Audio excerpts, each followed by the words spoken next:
Congressman Scott Perry seeking a fourth term in Washington this November. This election, though, he's facing new challenges brought on by new district lines. He joins us this morning on the Fox 43 Capitol Beat. We'll get to that in just a second. First, I want to get your thoughts, though, on the passing of Senator McCain. You didn't work closely together, House and Senate, don't spend a lot of time together, but you did work with him on some national items. Sure. National Defense Authorization Act and particularly things that would be good or potentially not good for Pennsylvania in equipping and those type of things. But you know, my perception, obviously, of Senator McCain as a person who's worn the uniform and sacrificed greatly is a person whose whole life is defined by service to his nation.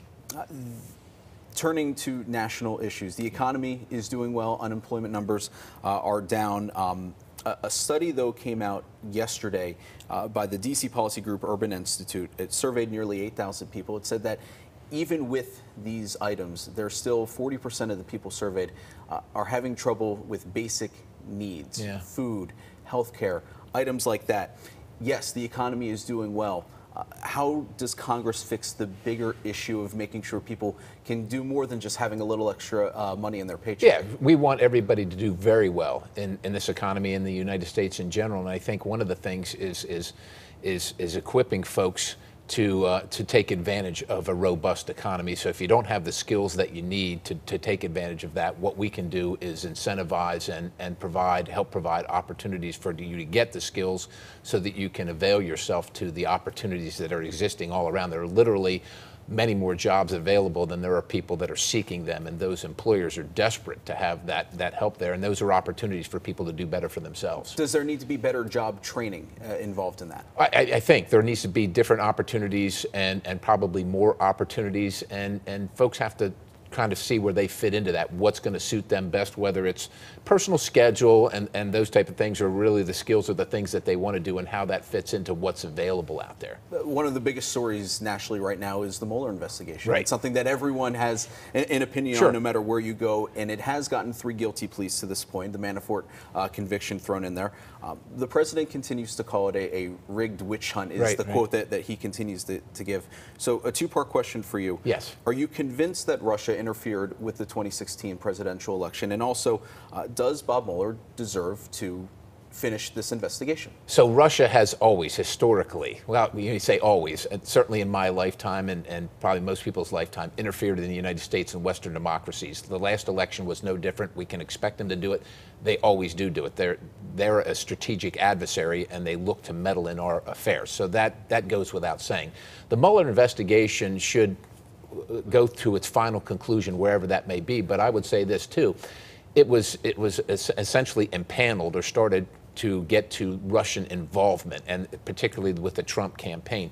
It seems to be running far afield from that. Even though there have been convictions, none of them have been in connection with Russian collusion or involvement with the president's campaign or anything thereafter. Is this a case of, but there's smoke there, there's clearly smoke, so at what point do you let the fire, find out where the fire is? Right, sure. He needs to continue until its conclusion, but we would hope it doesn't last for years and years and years, because I think it's bad for the country, it's bad for any administration, and I would say this as well.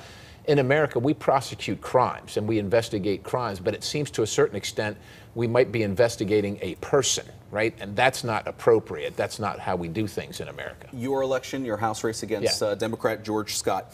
What has been the biggest challenge for you in running under new district lines? Because you pick up Dauphin County, you lose Adams County. It's an entirely new look for you. Right.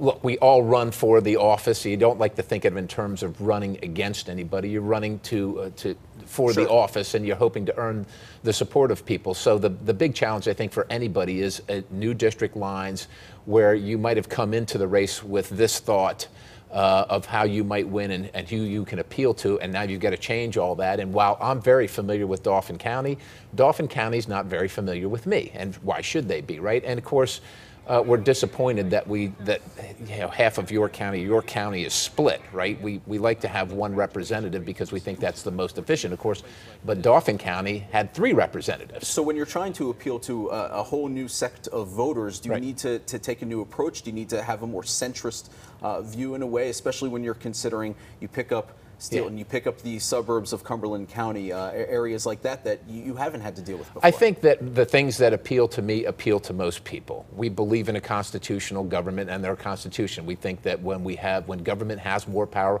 we have less power. I think we believe in generally personal responsibility. So the things that appeal and concern most people, whether you're in York City or whether you're in Steelton or whether you're in Dillsburg, appeal across the board. We're concerned about safety, the cost of health care. That's universal. Lastly, going to get you out of here on this. Yes, you sir. came on the program last year. Uh-oh. You said Penn State grad right here. Said Penn State's going undefeated. Didn't happen, but a Fiesta Bowl title nonetheless. Your thoughts, predictions. Saquon Barkley isn't there anymore. Right, Saquon Barkley's not there, but we got a great team, a lot of returning players, and we always want to support the team and our Commonwealth, and so. Don't do it. Don't say it. We don't want Penn State to break our hearts, but every year's another opportunity to excel. So we want them to go undefeated. So do you think they'll go undefeated, or?